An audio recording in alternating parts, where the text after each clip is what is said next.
ਅੱਗੇ ਬਈ ਹੈ ਜੋਤ ਰੂਪ ਦੇ ਵਿੱਚ ਮਾਂ ਨੂੰ ਬਿਠਾਇਆ ਜਾਂਦਾ ਹੈ। ਫਿਰ ਉਹਦੇ ਅੱਗੇ ਬਈ ਹੈ ਆਪਣੀਆਂ ਦੁੱਖ ਸੁੱਖ ਭੇਟਾਂ ਉਹਨੂੰ ਸੁਣਾਈਦਾ। ਬੋਲੋ ਸੱਚੇ ਦਰਬਾਰ ਕੀ ਬੋਲ ਜੈਕਾਰਾ ਮਾਈ ਦਾ, ਐਵੇਂ ਨਹੀਂ ਘਬਰਾਈ ਦਾ, ਬੋਲ ਜੈਕਾਰਾ ਮਾਈ ਦਾ। ਬੋਲੋ ਸੱਚੇ ਦਰਬਾਰ ਕੀ, ਸੱਚੇ ਦਰਬਾਰ ਕੀ।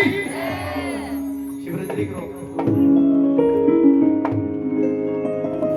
तेरे चरण कड़ाइया तेरे कर कर रचदी अखीरा, कदी कर आवे लंगर वीरा, फिर पावे लंगर वीरा। मेरी माता दे वजीरा, कदी कर आवे लंगर वीरा, फिर पावे लंगर वीरा। ओ मेरी माता दा ओ सिधा बजा, मेरी माता दा सिधा बाली दा बाली दा लंगर वीर का तू कर